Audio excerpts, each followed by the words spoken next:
Egypt's seen its fair share of historic days in the last 18 months, but few will be more significant. Mohamed Morsi has been sworn in as Egypt's first democratically elected civilian president. It happened about 2 hours ago. Morsi inaugurated in a private ceremony at the Constitutional Court. And then he's just addressed a packed auditorium at Cairo University, making his first speech as the country's president. The new Egypt will witness a president who is working for the nation and who is a servant to the people. This is my first mission. I am an arbitrator between the authorities, and I will maintain the constitution and the laws, and after the trust put in me by the people in such fair elections under the supervision of the great and fair judges of Egypt, protected and safeguarded by the armed forces and the police, who are fair.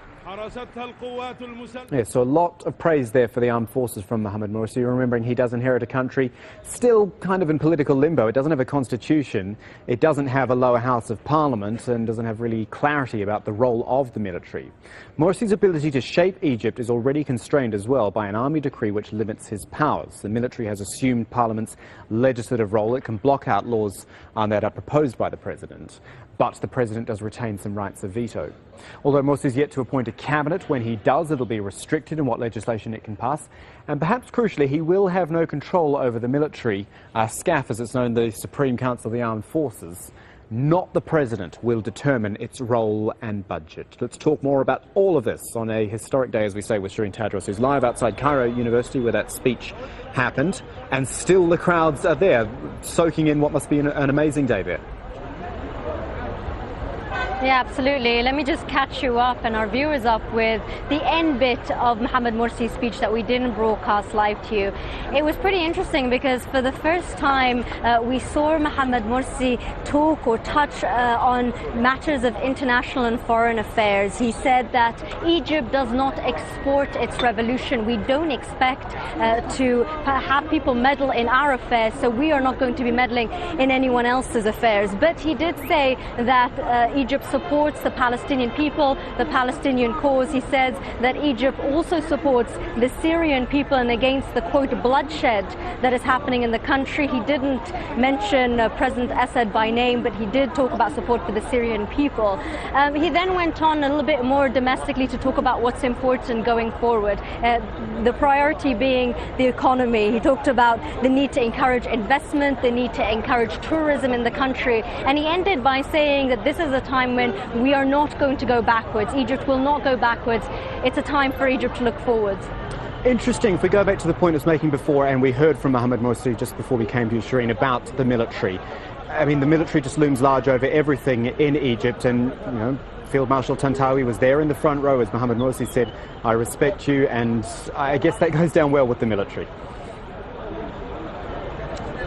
Yes, I mean, he talked in that speech about how the military, in fact, he said it twice. He said the military, who as an institution we love, will go back to their main job, their main duty, which is protecting Egypt's borders. Of course, that is something that people wanted to hear. It's still to be seen whether it's actually going to be practiced, whether the military will actually stop interfering in politics. But that's certainly the idea that Mohamed Morsi wanted to get across. Now, behind me, you can see people gathered. They're not just gathered here in celebration of Mohamed Morsi. They've been shouting for the past hour that he's been speaking, down with military rule. So this may be a day marking the handover of power, but nobody here, at least, is under any illusion as to how much power is being handed over. Just quickly, Sherine, what was it like there as the speech was given? You've seen pretty much every historic day that Egypt's had since January 25 last year.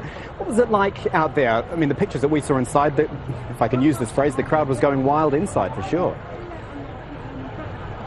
Yeah, I mean, there certainly is that sense of anticipation, excitement, that perhaps this will usher in a new era, at the very least end an era that has been very difficult over the past 16 months when the military has been such control. This was a very important day for Mohamed Morsi himself. He graduated from the Cairo University almost 40 years ago. He left with a master's degree. He comes back to the Cairo University as Egypt's first democratically elected president. So on a personal level, Mohamed Morsi also talked talked in that speech about how important it is to him, and that message of I am an Egyptian just like every other Egyptian, and that the president must start to serve the people, that being, you know, the new era that people can look forward to. That certainly has a lot of resonance. But again, people are very skeptical here. We just have to wait and see. Yeah, and he even apologised to the students whose exams had to be moved for his speech. Sherine, Tadros live in Cairo, thank you so much for that. And here at the desk, Mahjoud Zweri, who's from Qatar University, has been with us all day listening to this speech there. First little point, you made this point to me actually when we were listening. He took the oath of office again, didn't he? That's 3 times in 2 days, basically. Yes. I mean, really asserting himself as the boss.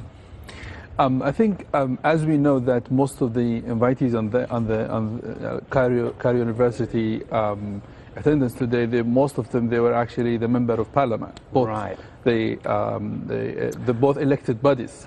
So because he didn't take the oath in front of the parliament as he should have. Yeah, and there is also representative of all, I would say, sects, elite in Egyptian. And I think I see this speech generally as a speech for elite, because those who attend the Cairo speech, most of them, they represent the institutions, military and civilian institutions. Which is why he was so deferential towards the constitution and the military. Absolutely, and he made very, I mean, and in this speech, I noticed few points in addition to what I mentioned before. One is actually about the dose of foreign policy was a little bit higher comparing with the previous speech. He spoke about supporting Palestinian cause, and Palestinians inside West Bank and Gaza. He spoke about reconciliation, supporting reconciliation and working on that. He spoke about supporting Syrians and stop the killing of Syrian people. And also he spoke about supporting the Arab League, and he wants Egypt to lead in that process. He spoke about Arab national security. He spoke about that, you know, we should think our national security is part of Arab nation security. So in short, he's got a lot on his plate. He's got absolutely, a lot to do. And he spoke also about comprehensive peace, which this kind of term we use when we speak about Arab-Israeli issue. And he saw, not just cold peace. He said we support a comprehensive peace, and I think he made it very clear on these points. And also he confirmed his main issues, which basically internal politics, internal issues of Egypt. And this to me is it's crucial and it's important, simply because Muslim Brotherhood as an organization were accused of being focused on outsider matters. In his third speech today, he actually confirmed to the public that our tension, our issues on the table is actually internal issue. We need to fix our Just quickly, Mahjoud, before we run out of time, you've mentioned the Muslim Brotherhood. Does Mohammed Morsi have a hard job ahead of him in distancing himself from the Muslim Brotherhood for the sake of harmony with all of Egypt and the rest of the world? Politically speaking, he will benefit. Muslim Brotherhood will benefit. If he does mistake, they will be honest and they will be far away from any impact. If he does something wrong, it will be for the sake of the organization. They will gain more in the future. And I think they will focus on that, keep this distance between themselves and the president. Mahjoud Zweri from Qatar University, always a pleasure having you here. Thank you.